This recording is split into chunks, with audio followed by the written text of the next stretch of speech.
하나님의 말씀 구약 성경 느헤미야 2장입니다. 느헤미야 2장 1절부터 10절까지 말씀입니다. 우리 같이 1절부터 10절까지 말씀을 같이 한 음성으로 봉독하길 원합니다. 1절입니다. 시작. 아닥사스다 왕 제20년 니산월에 왕 앞에 포도주가 있기로 내가 그 포도주를 왕에게 드렸는데 이전에는 내가 왕 앞에서 수심이 없었는데 왕이 내게 이르시되 내가 병이 없거늘 어찌하여 얼굴이 수심이 있느냐. 이는 필연 내 마음에 근심이 있음이로다 하더라. 그때에 내가 크게 두려워하여 왕께 대답하되 왕은 만세수를 하옵소서. 내 조상의 묘실이 있는 성읍이 이제까지 황폐하고 성문이 불탔사오니 내가 어찌 얼굴을 수심이 없으리까 하니 왕이 내게 이르시되 그러면 내가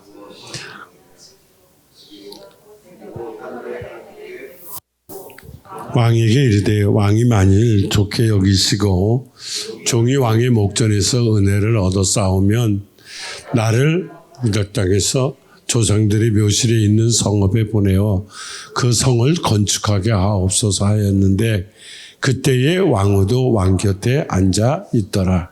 왕이 내게 이르시되 내가 몇 날에 다녀올 길이며 어느 때에 돌아오겠느냐 하고 왕이 나를 보내기를 좋게 여기시기로 내가 기한을 정하고 내가 또 왕에게 이르되 왕이 만일 좋게 여기시거든 강서쪽 총독들에게 내리시는 조서를 내게 주사 그들이 나를 용납하여 유다에 들어가기까지 통과하게 하시고 또 왕의 삼림 감독 아사박의 조서를 내리사 그가 성전에 속한 영문의 문과 성곽과 내가 들어갈 집을 위하여 들보릇을 제목을 내게 주게 하옵소서 하매 내 하나님의 선한 손이 나를 도우심으로 왕이 허락하고 군대 장관과 마병을 보내어 나와 함께 하게 하시기로 내가 강서쪽에 있는 총독들에게 이르러 왕의 조서를 전하였더니 호론 사람 신발락과 종이었던 암몬 사람 도비아가 이스라엘 자손을 흥하게 하려는 사람이 왔다 함을 듣고 심히 근심하더라. 아멘. 느헤미야 2장 1절로 10절 말씀에 보면 8절을 한번 보십시오. 8절. 8절에 보면 같이 읽어봅니다. 시작. 또 왕의 삼림 감독 아삽에게 조서를 내리사 그 성전에 속한 영의 문과 성곽과 내가 들어갈 집을 위하여 들보릇을 제목을 내게 주게 하소서 하매 그 다음 크게 여러분들의 음성으로 시작.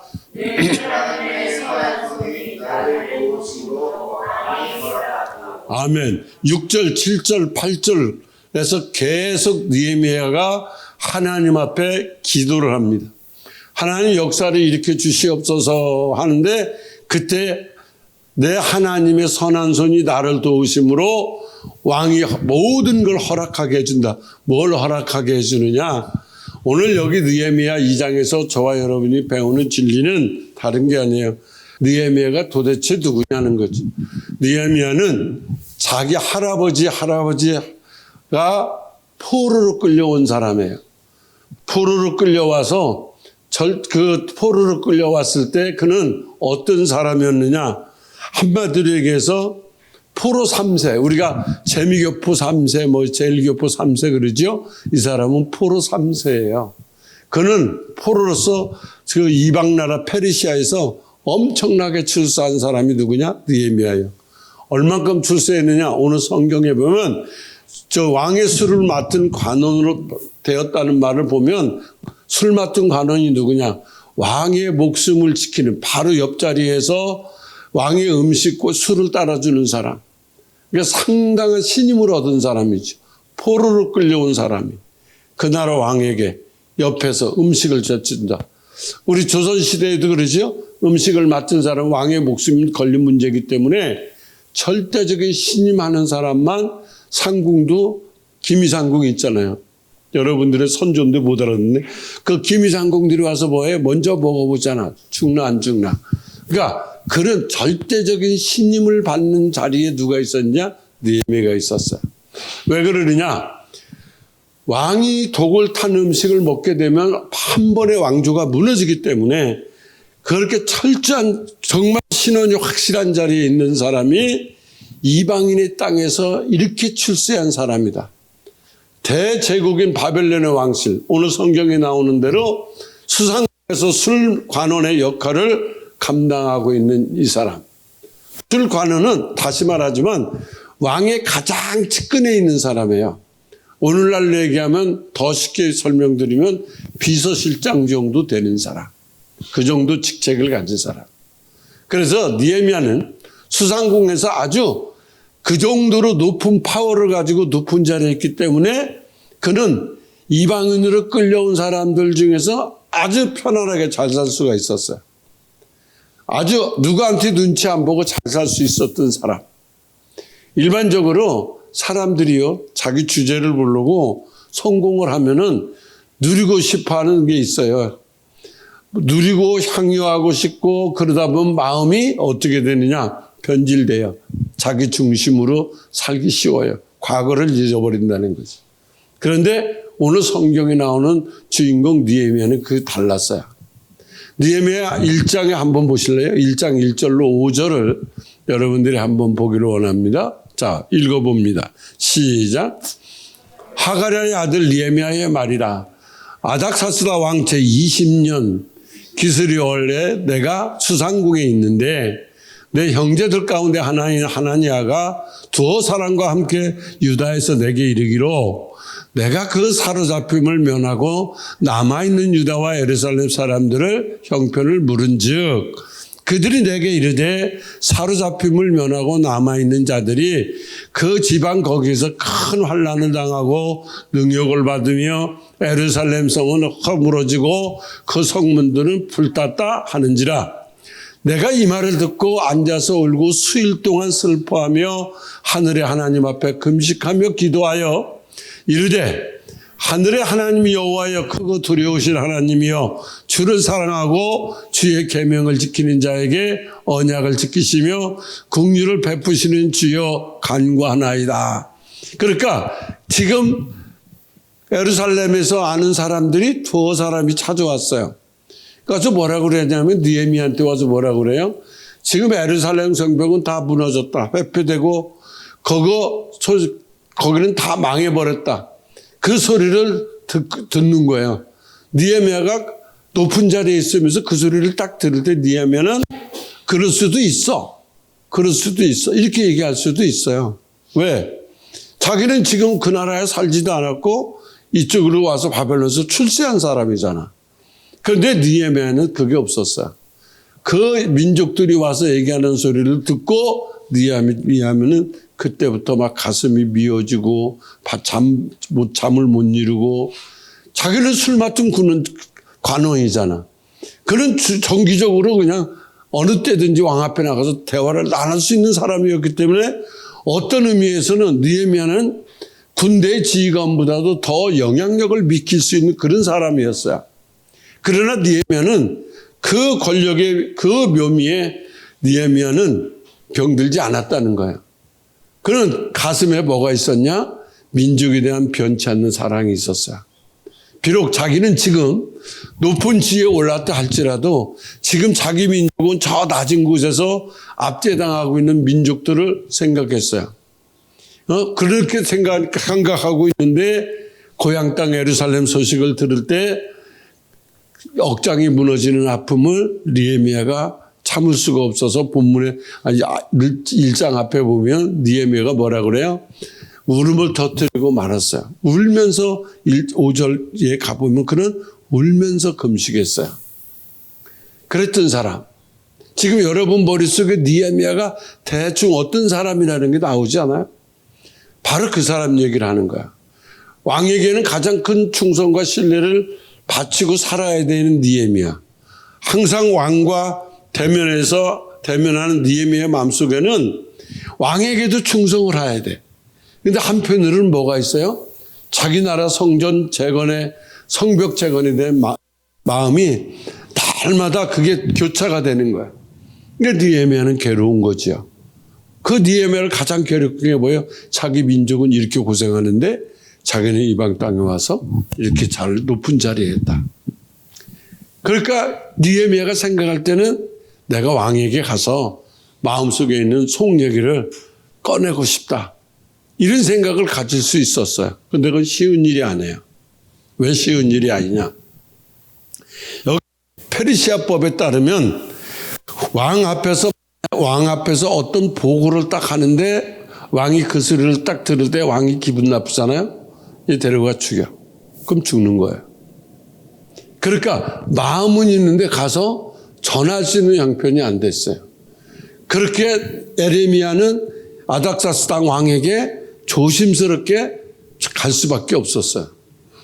그때가 왕이 내 마음을 알아주고 언제쯤 응답해 줄지는 모르지만 가장 적합한 시기에 얘기를 꺼내고 싶어 했던 느헤미야. 그래서 느헤미야는 생각할 때 이걸 느끼는 거예요. 사람의 마음을 움직일 수 있는 하나님께 줄기차게 기도하는 거예요. 여러분과 제가 기억해야 될 것은 사람의 마음은요, 사람이 안 움직여요. 사람의 마음은 하나님이 움직이는 거예요. 그렇기 때문에 느헤미야는 사람이 자기가 옆에서 왕에게 기분 좋을 때 얼마든지 말할 수 있었어요. 그런데 그걸 하나님 때까지 기다리는 거예요. 하나님이 저 왕의 입에서 뭔가 나올 때까지 기다리고 있는 느헤미야. 우리가 오늘 배우는 데서 뭘 느끼냐? 우리는 뭔가 생각하면 금방 돼야 돼. 어? 우리나라 사람들은 성질이 급하잖아요. 엘리베이터를 타도 닫히기 전에 눌러서 닫아버리고 열리기 전에 그냥 도착하면 밀어버리고 자동 판매기 속에서도 커피 꺼낼 때 손을 집어넣는 민족이 우리나라야. 막 그 정도로 급하다고 기다릴 줄을 몰라요. 그러니까 사람의 마음으로 움직이는 건 누구냐? 하나님이라는.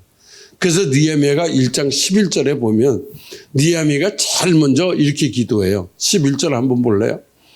1장 11절. 1장 11절에 보면 느헤미야는 제일 먼저 뭔 기도를 하느냐? 왕의 마음으로 움직여 달라고 기도해요. 뭐 했다고요? 왕의 마음으로 움직여 주십시오. 하나님 앞에 그렇게 기도해요. 하나님, 왕의 마음을 좀 움직여 주세요. 하나님은 하나님이 하실 때 항상 보면 뭐가 있냐면 사람의 마음으로 움직여서 하나님이 일을 하셨어요. 여러분, 오늘 여러분과 저를 힘들게 하고 방해하고 있는 것들이 사람일 수 있어요. 얼마든지 사람일 수 있어요. 그러나 상황이나 사람이 나의 삶을 방해할지라도 우리는 포기하지 말아야 될 것이 하나 있어요. 그건 뭐냐? 느헤미야처럼 끈질기게 기다리는 거예요. 그리고 기도하는 거예요. 내 자신을 여러분 스스로 봐도 실망스러울 때가 많지요. 여러분 스스로 볼 때 여러분도 저도 그래요. 실망스러울 때 많아요. 낙심이 찾아올 때도 있어요. 그때 오늘 느헤미야가 우리에게 뭘 교훈하느냐? 포기하지 말라는 거예요. 절대로 포기하지. 이 느헤미야의 끈질긴 기도는 뭐냐? 느헤미야를 둘러싸고 있는 모든 상황으로부터 자유케 하는 능력이 어디서 왔냐? 끈질긴 기도에서 왔어요. 사람들이 거의 다 믿음 생활 실패하는 이유가 어디 있는지 아세요? 기도를 끈질기게 못해요. 거의 다 못합니다. 하나님의 도우심을 입으면 끈질기 기도를 통해서 하나님의 도우심을 입으면 철옹성같이 그 강팍한 사람도 하나님이 다 마음을 움직여줘요. 잠언 21장 1절에 보면 왕의 마음이 이렇게 기도합니다. 읽어보세요. 왕의 마음이 여호와의 손에 있음이 마치 분물과 같아서 그가 임의로 인도하시느니라. 이걸 알고 느헤미야는 인내하면서 막 기도한 거예요. 얼만큼 기도했느냐? 본문에도 나오잖아요. 그는 어떻게 기도하면서 어떻게 기도를 해야 하는지를 아는 사람이었다는 거지. 그래서 기도를 하면서 끈질기게 기다릴 줄 알았다는 거예요. 느헤미야는 왜 끈질기게 기도했느냐? 하나님께서 자신에게 기회를 주실 것이다. 그러니까 기도하면서 그걸 준비하는 거예요. 기도하는 사람은 어떤 사람이냐? 준비하는 사람이에요. 기도는 허공에다 뱉고 그냥 지나가는 게 아니에요. 기도한 사람은 기다리는 사람. 기도한 사람은 끈기 있는 사람. 본문 1절에 보세요. 1절만 다시 볼게요. 시작. 아닥사스다 왕이 제20년 니산월에 왕의 앞에 술이 있기로 내가 들어 왕에게 드렸는데 이전에는 내가 왕의 앞에서 수색해. 나는 옛날에 왕 앞에 갈 때 얼굴이 늘 밝았다는 거야. 왕 앞에 가서 나는 수색이 잠겨본 적이 없다. 근데 왜 왕의 앞에 가서 수색이 잠겼어요?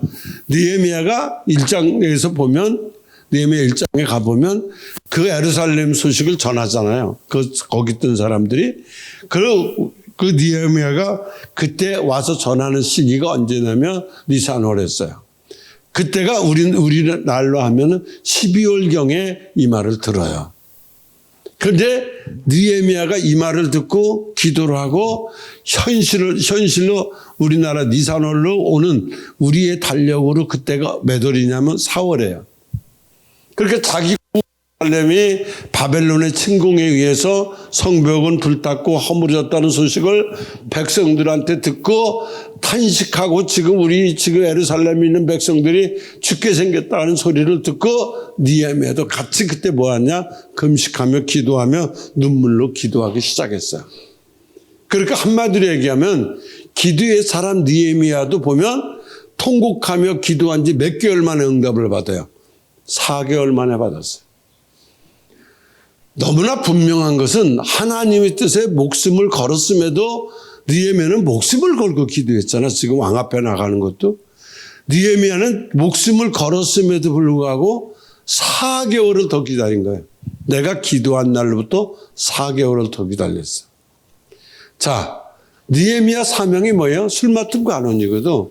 그러니까 당시 신하들은 왕 앞에 나가면 왕을 즐겁게 만들어줘야 될 의무가 있었어요. 누구보다도 비서실장이니까 이걸 잘 알았을 거 아니에요? 이것을 잘 알고 있었던 느헤미야는 왕 앞에서 표정을 그동안 밝게 해왔다는 거지. 그런데 니산월 이날에는 근심 어린 얼굴을 감출 수가 없었어. 어떻게 하냐? 2절에 보세요. 2절 시작. 왕이 내게 이르시되 내가 병이 없거늘 어째서 얼굴에 수색이 있느냐? 이는 필연 내 마음에 근심이 있음이로다. 그때 내가 크게 두려워하여 그랬어요. 두려워했다. 왕이 내 얼굴을 보고 알아봤다는 거지. 우리가 나쁜 짓을 하고 나서 그 사람 얼굴 보면 어때요? 하도 경험이 많아서 표정도 안 변하는 거. 이게 두려워지는 거거든. 거짓말하면 두려워지는 거예요. 그러니까 왕이 어떻게 알았지? 두려워지는 거지. 왕은 평소에도 이걸 보면 느헤미야가 와서 술을 따라주고 할 때 보면 얘가 지금 상태가 어떤지 봤다는 거지. 확인했다는 거예요. 그러니까 왕은 느헤미야 얼굴을 보면서 얘 얼굴을 보니까 평소하고 달라. 그 얼굴이 아니야. 얘가 뭔가 속이는 게 있어. 거짓말 안에 속에 느꼈어요. 왜? 느헤미야는 원래가 지금 현 직분도 비서실장으로 벼슬도 높고 성격은 느헤미야를 우리가 인물을 검색해 보면 느헤미야는 원래가 낙천적인 소유자라고 그랬어요. 즐겁게 사는 사람이었어. 그런데 그의 얼굴에 평소와 다른 근심의 빛이 쫙 비치는 거야. 왜 그랬어요? 앞에 1장에 가보면 1장 2절에 형제 하나니에게서 들은 아픈 예루살렘의 소식 때문에 이 느헤미야의 얼굴이 근심이 쌓일 수밖에 없었다. 자기 죄 때문에 그런 게 아니에요. 그는 자기 죄가 있어서 막 두려워서 떨었던 게 아니에요. 그가 지금 왕으로부터 이 말을 듣고 앉아서 1장 2절에 형제들이 내게 와서 그 예루살렘의 아픈 소식을 전해줬을 때 그 말을 듣고 금식하며 울었다고 그러잖아요. 그리고 그냥 울은 게 아니야. 막 수일 동안 슬퍼하면서 하나님 앞에 금식하면서 기도했다 그랬어요. 왜 뭘 기도했어요? 예루살렘 회복을 위해서 그는 간절히 기도했어요. 근데 여러분 우리가 배워야 될 게 뭐냐? 우리가 기억해야 될 것은 기도한다고 근심과 염려가 전혀 없어지는 거 아니에요. 기도에도 염려는 그대로 있어요. 염려도 그대로 있어요. 기도하는 사람도 근심할 수 있어요, 없어요? 얼마든지 있어요. 기도는 하고 있지만 내가 기도한 현실과 기도한 것과 거리가 멀어지기 시작하면 그때부터 우리는 기도했음에도 불구하고 인간인지라 근심할 수가 있습니다. 근심하는 것은 사실 내가 근심하고 있다. 기도했는데 그건 인간적인 모습이에요. 인간은 그럴 수밖에 없어요. 기도했다고 해서 막 금방 일어나는 건 아니에요. 우리도 여러분들 기도 수없이 했잖아요. 뭐 새벽 기도, 작전 기도 뭐 수없이 했잖아요. 어떤 역사 있어요? 없어요. 기도를 하려면은 오늘 느헤미야처럼 해야 되는데 그걸 가르쳐 주는 거야. 내가 수없이 기도했지만 낙심되고 근심될 때가 있죠. 그러나 근심된다고 해서 기도했는데도 낙심된다고 해서 기도의 줄을 놓으면 안 돼요. 첫째는 기도의 줄을 놓으면 안 됩니다. 느헤미야는 자신이 기도했는데도 안 되고 있었어. 4개월 동안 아무것도 안 일어나. 그 자신이 애쓰고 맞서서 감출했던 마음을 하나님께서 드러내셨구나. 왕 앞에서 내가 얼굴이 나도 모르게 나는 표정 관리를 한다고 했는데 왕 앞에서 내 모습을 하나님이 드러내 주셨구나. 그때 3절에 보십시오. 3절에 보면 이렇게 합니다. 시작.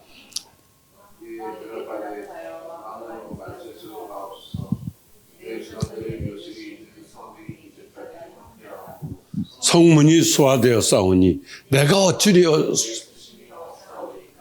그러니까 유대인들의 납비들은 대개 어떻게 하냐면 질문을 질문으로 대답했어요. 그들의 대화법이거든요. 느헤미야는 늘 옆에 누가 있어요? 왕이 옆에 있었음에도 불구하고 하나님께서 역사하기 전까지 그는 말을 하지 않고 침묵하고 기다렸다는 거야. 이것을 보면 느헤미야는 얼마나 지혜롭고 준비된 사람이라는 걸 우리가 알 수 있어요. 마침내 느헤미야는 왕으로부터 뭐라 그러냐? 왕이 뭐라 그래요? 야, 뭐 해주기를 바라느냐? 이런 제안을 받아요. 드디어 기도의 응답이 나타났어요. 드디어 응답이 나타났죠? 왕의 마음이 변했다는 자체가 기적인 거예요. 그러니까 자기가 움직이려고 했잖아요. 그런데 그는 기다렸어요. 기다리고 왕보다 높은 하나님께 기도하면서 기다리고 있었는데 그 왕이 자기가 놓고 기도했던 사람 입에서 내가 뭘 해주길 원하느냐. 드디어 왕의 입술에서 그 말이 딱 튀어나온 거예요. 왕의 마음을 변화시킨 게 누구냐? 하나님이라는 거지. 아닥사스다 왕보다 더 높은 하나님께서 왕의 마음을 바꿔준 거예요. 오늘 저와 여러분이 기도하고 기다릴 때는 내가 뭘 하려고 그러면 안 돼. 하나님이 역사할 때까지 그냥 기다리는 거예요. 아브라함 몇 년 기다렸어요? 25년 기다렸어요. 이스라엘 백성들 몇 년 기다렸어요? 40년 기다렸어요. 그런데 중요한 건 내가 25년을 기다릴 수 있느냐는 거지. 4절에 보세요. 4절 시작. 왕이 내게 이르시되 그러면 내가 무엇을 원하느냐 하시기로 내가 곧 너 내가 뭐 해줬으면 좋겠니? 그랬어요. 그죠? 절대적인 권력을 갖고 있는 군주가 오늘날 나오면 그냥 높은 사람이 이름도 되게 싫은 사람이 있어가지고 옛날 같은 경우 윤석열이가 저를 찾아와 대통령 때 찾아와가지고 너 뭐 하고 싶냐? 이찬화 선교사님한테 윤석열 대통령이 와서 뭐 하고 싶어? 그럼 뭐라 그래요? 에? 그렇죠. 그때 왕이 지금 이렇게 얘기를 하는 거야. 절대적인 군주가 와서 너 뭐 하고 싶냐? 느헤미야는 이 질문에 대답하기 위해서 몇 달을 기다렸어요? 4개월을 기다렸어요. 내가 하늘에 하나님께 기도하고 왕에게 대답하기를 5절에 보세요. 5절 시작. 왕에게 이르되 왕의 목전에서 은혜를 얻어 싸우면 나를 유대 땅 나의 조상 묘실이 있는 그러니까 느헤미야는 지금 밤마다 두려웠어요. 얘기를 하고 싶었고 기회를 엿봤어요. 그런데 그 뜻을 말아야 하는 그 때를 하나님이 탁 만들어 주셨어요. 자, 여기서 우리가 배우는 진리가 또 있어요. 뭐냐? 때가 됐을 때 놓치지 않는 거예요. 왕께서 얼굴에 수색의 문제를 삼고 근심하는 연유를 물어볼 때 기회를 포착하는 사람이 누구냐? 용기 있는 사람이에요. 이게 필요한 거예요. 여러분, 주어진 순간에 머뭇거리고 놓쳐버리는 사람은 아무것도 못해요. 안 되는 사람이에요, 그 사람은. 기회가 왔을 때 놓쳐버린다? 안 되는 사람. 뭔 일을 못 이루는 사람이에요.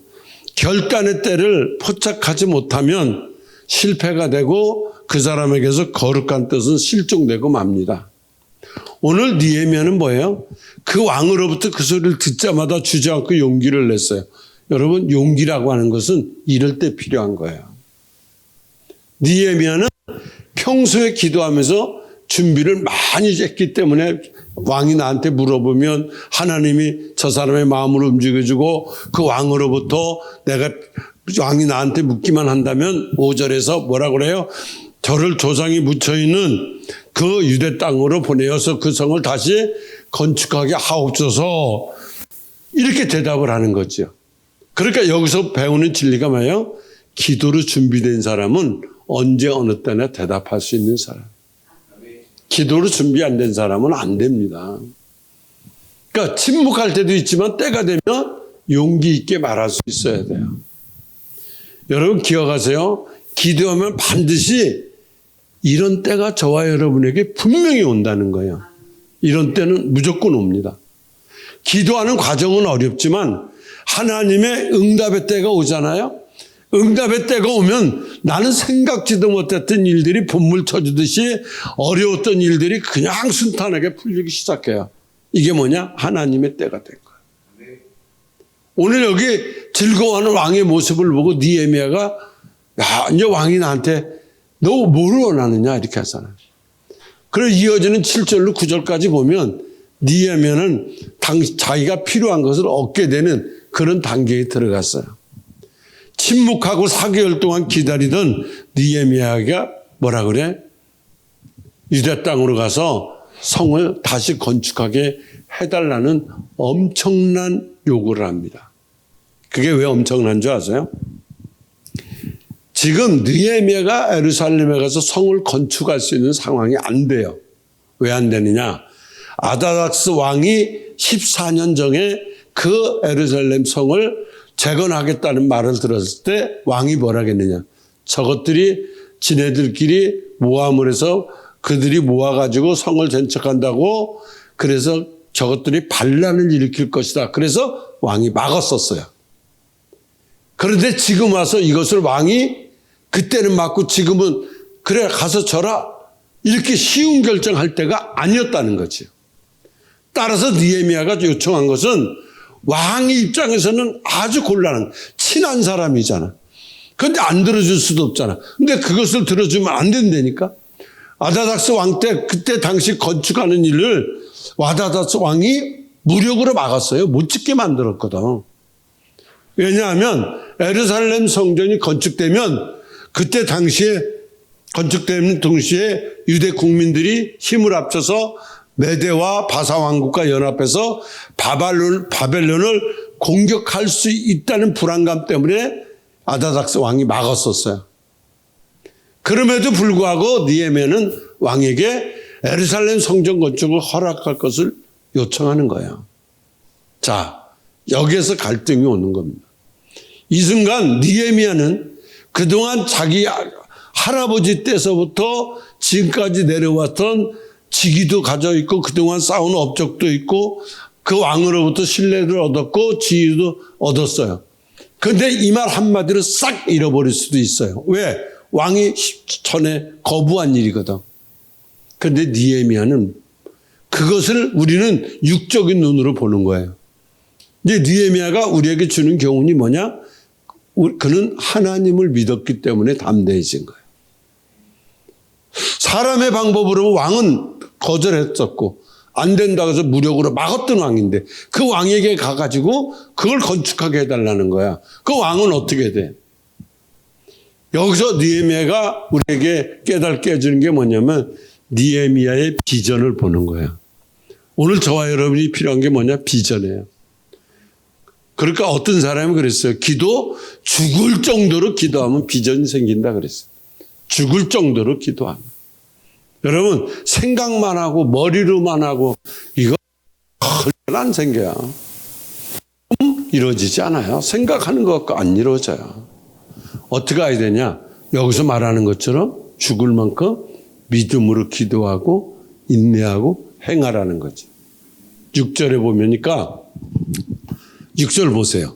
그때 왕후도 왕 곁에 앉아 있었더라 그랬어요. 이걸 보면은 그때 왕 옆에 왕비가 앉아 있었는데 그때 왕이 그럴 때 왕비도 옆에 있는데 물었잖아요.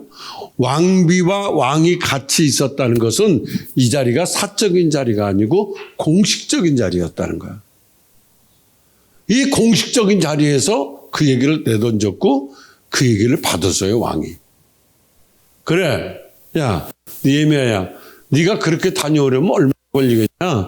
언제쯤 오겠어? 6절에 보세요. 읽어봅니다. 그때에 왕후도 왕 곁에 앉아있더라. 왕이 내게 이르시되 내가 몇 날을 다녀올 길이며 어느 때에 돌아오겠느냐 하고 왕이 나를 보내기를 즐겨 여기시기로 내가 기한을 정하고 그랬죠. 너 언제쯤 올래? 기한을 정했어요. 왕이 나를 예루살렘으로 보내기로 허락을 했다는 거지. 그래서 느헤미야는 그때다 생각하고 용기를 내서 거침없이 왕에게 기한을 정해줘요. 언제 오겠습니다. 기한을 7절에서 정해주거든요. 보세요. 만일 좋게 여기든 어느 쪽 강서쪽 종족들에게도 조서주고 이 얘기를 거침없이 왕에게 기한을 정해주고 말을 하는 걸 볼 때 우리가 뭘 배우냐. 준비된 사람은 거침없이 말을 한다는 거예요. 준비된 사람. 뭘로? 기도로. 기도로 준비된 사람은 돼요. 지금 오늘날 수많은 사람들이 기도하거든요. 근데 역사가 안 일어나요? 자기 잔머리 굴려서 안 돼요. 자기 머리 들어가면 역사 안 일어나요. 그래서 제가 늘 강조하는 단어가 뭐냐. 다윗이 하나님 말씀을 뭐라 그랬어요? 꿀송이처럼 달다 그랬어요. 똑같이 달아요. 꿀처럼 담겨 있고 설탕처럼 담겨 있어요. 신본주의로 가면 꿀처럼 달는데 인본주의로 가면 설탕처럼 달아요. 달기는 달아요. 역사는 안 일어나요.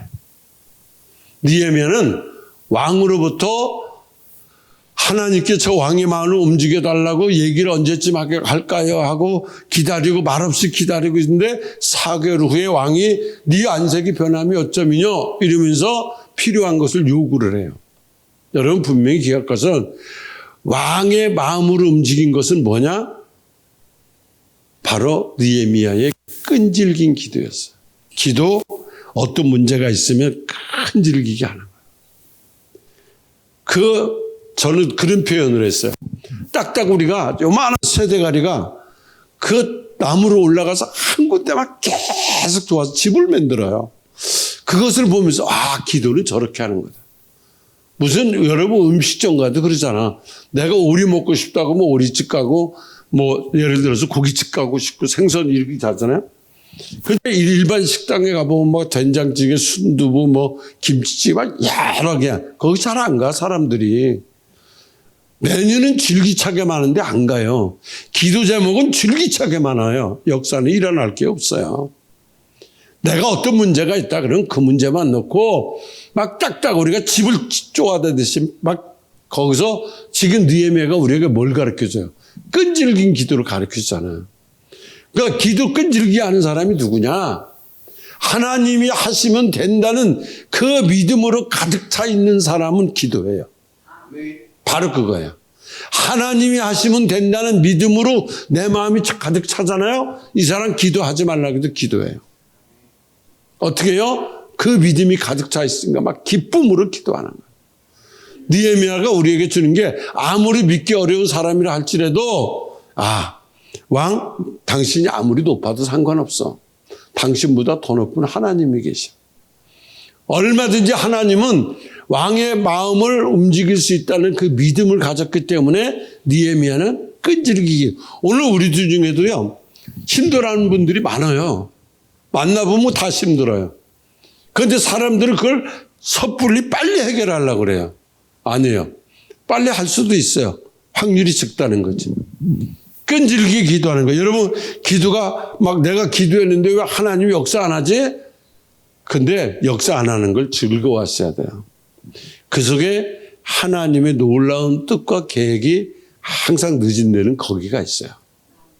기다림의 과정 속에서 응답보다 더 큰 은혜를 주실 걸 믿고 응답되지 않아도 하나님 아직 안 해준 것도 감사해요 하면서 기도의 자리를 저도 여러분도 붙잡아야 돼요. 가장 중요한 것은 뭐냐? 기도를 포기하지 않는다는 거죠. 기도를 포기하지 않으면 하나님은 우리에게 놀라운 역사를 일으켜주기 때문에 그때 우리가 찾아온 게 뭐냐? 승리가 찾아온다는 거예요. 그런데 정말 중요한 게 있어요. 뭐냐? 기다리는 것이 쉬운 일이 아니라는 거예요.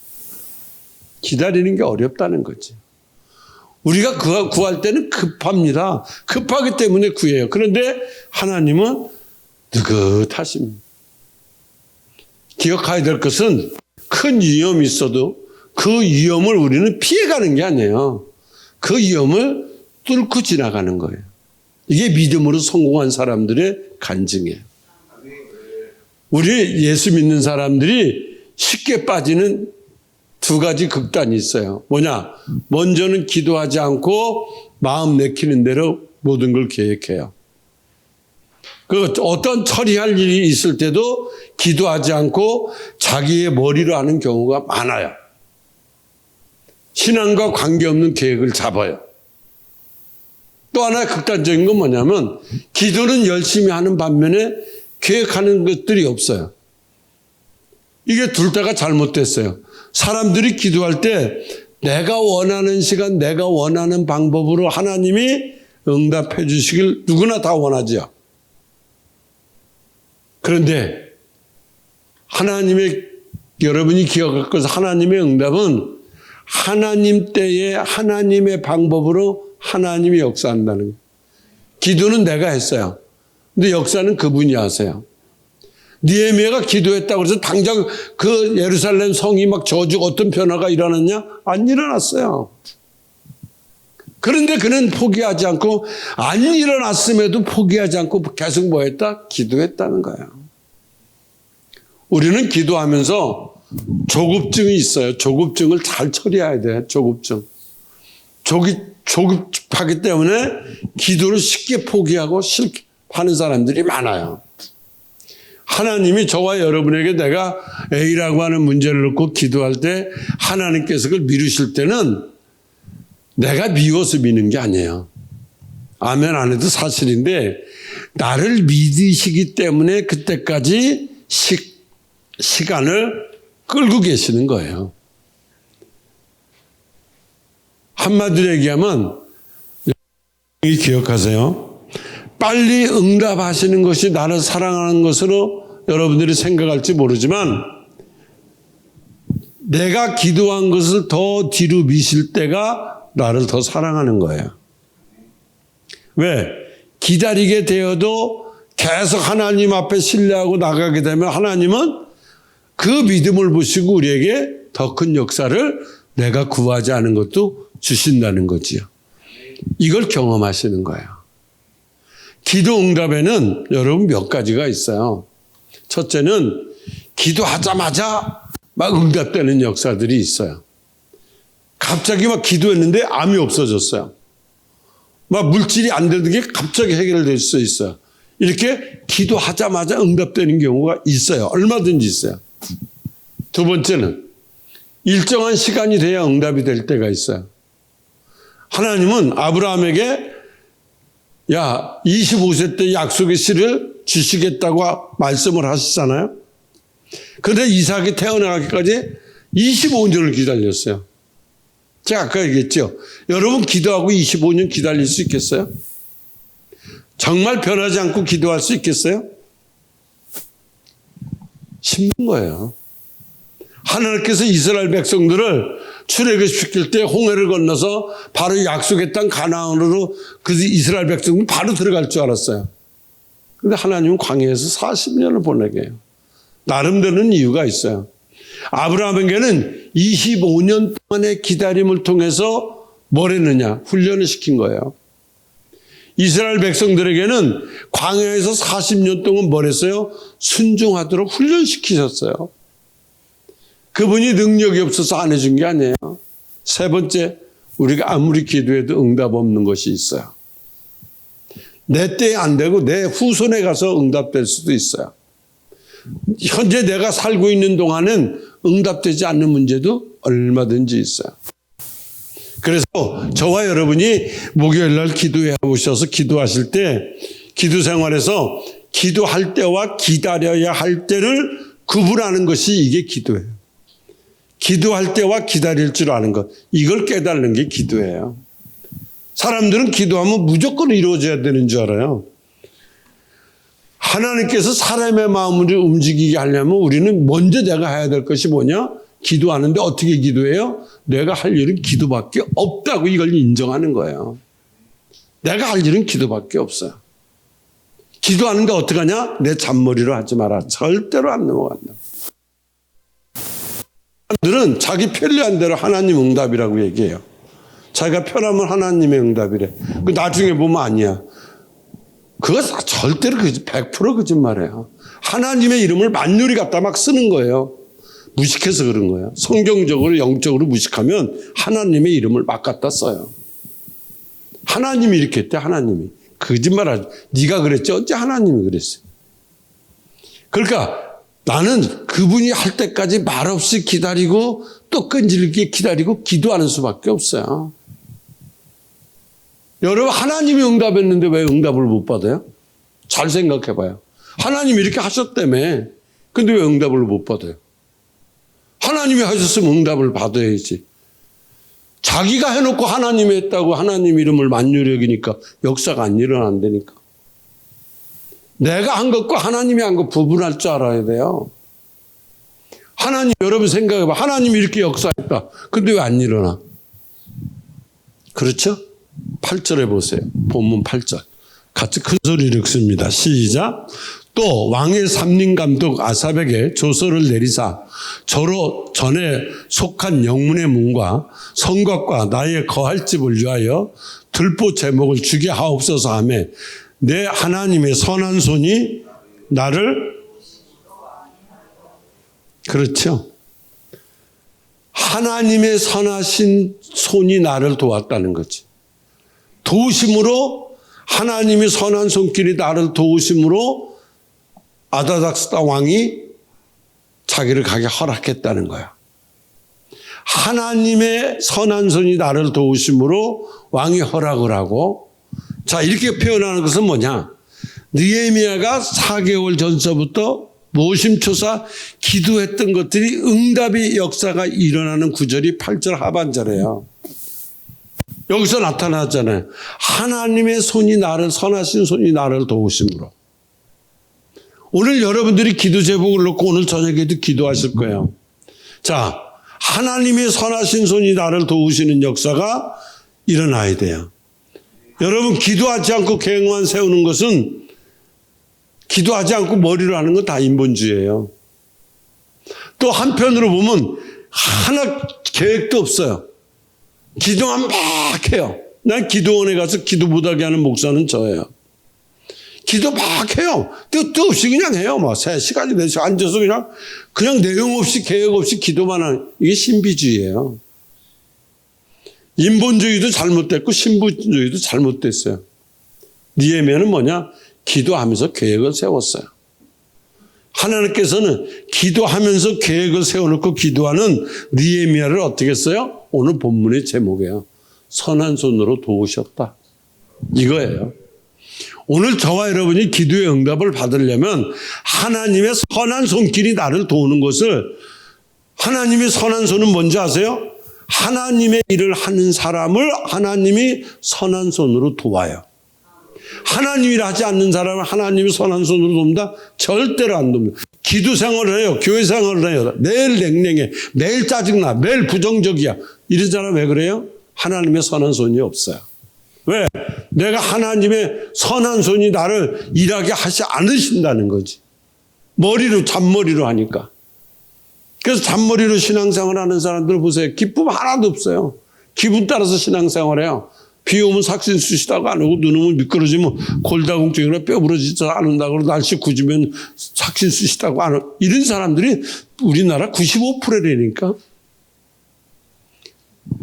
그러므로 여러분들이 선한 무슨 일을 하든지 하나님의 그 선한 손길이 여러분을 돕는 손길이 되게 해달라고 기도해야 돼.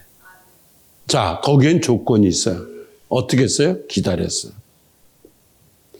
자기 동족들이 와서 그 왕의 그 비서실장으로 있는 느헤미야가 와서 야, 지금 예루살렘 성벽은 무너졌고 다 사람들이 피폐해졌고 다 굶어 죽게 생기고 막 이런 얘기를 와서 들을 때 그 평화롭게 살던 느헤미야가 그 평화로움 속에서 못 들은 척하지 않냐고 그 소리를 듣고 마음을 그때서부터 근심하고 기도하기 시작했어. 기도했는데 아무런 역사가 안 일어났어. 4개월 동안 징조도 없어. 그런데도 그는 왕에게 옆에서 자기가 얼마든지 얘기할 수 있는 환경도 지위도 있어. 안 썼어. 왜? 사람의 방법으로 안 하겠다는 거야. 이게 기도하는 사람 느헤미야. 그러니까 기도하는 사람 느헤미야가 뭘 벌였어요? 저 왕이 거기다 허락한다? 안 된다. 왜? 14년 전에 그것 때문에 왕이 무력으로 막았던 일인데. 근데 느헤미야가 생각할 때 뭐냐? 아무리 일으켜도 하나님이 더 크시다. 여러분들이 어떤 문제를 가지고 있든지 간에 여러분 문제보다 하나님이 더 크세요. 그러니까 그것만 믿고 기도하시는 거예요. 절대로 여러분 머리 써서 하지 마세요. 역사 안 일어나요. 하나님이 선한 손길은 누구에게도 온다고요? 선한 일을 하는 사람. 그 사람에게 손길을 얻어주는 거예요. 근데 오늘날 우리는 선한 손길을 경험하지 못하고 기도해요. 그래서 기도를 해보면 다 기도 소리 들어보고 제가 그 교회 가서 집회를 하면 제가 강단에 올라앉아서 그분이 세레모니를 하는 걸 들어봐요. 신앙 고백하는 거, 기도하는 거 쭉 들어봐요. 그러면 99. 몇 프로 정도는 이분이 기도하는 사람이다, 아니다는 그 목소리에서 다 알 수 있어요. 그 소리에서. 그러면 하나님은 얼마나 더 잘하시겠어요? 그렇죠? 그 역사가 일어나야 돼. 하나님의 선하신 손이 일어나자. 저는 그래서 이 성경을, 이 본문을 설교를 준비하면서 야, 그렇다. 내가 하나님의 선한 일을 하면 하나님이 선하신 손길을 나한테 주시는데 내가 왜 인본주의로, 왜 신본주의로 빠져서 이렇게 방황하고 살았을까? 하나님 오늘 저녁에 기도할 때에 하나님의 선한 일을 할 수 있는 믿음을 주시고 하나님의 선한 손길이 나를 붙잡아 주시옵소서. 이렇게 기도할 수 있는 저와 여러분이 되기를 원합니다. 기도하겠습니다. 살아계신 아버지 하나님, 오늘도 우리가 기도할 때 절대로 내 머리로 하지 않게 도와주시고 하나님의 선한 손길을 경험할 수 있도록 하나님 일을 선한 마음으로 할 수 있도록 계산하고 머리 쓰고 이용하려고 그러고 그런 믿음 없이 정말 순수한 믿음으로 하나님 일을 할 수 있게 도와주시옵소서. 세상 일에 하나님 없이 내 잔머리로 하지 않도록 하나님 나를 붙잡아 주시고 정말 하나님이 기뻐하는 일을 감당할 수 있도록 내 자신을 쳐서 복종하게 만들어 주시고 하나님을 기쁘시게 하는 일을 느헤미야처럼 먼저 할 수 있는 그 믿음의 주인공들이 다 되게 도와주시옵소서. 예수님 이름으로 기도하옵나이다. 아멘.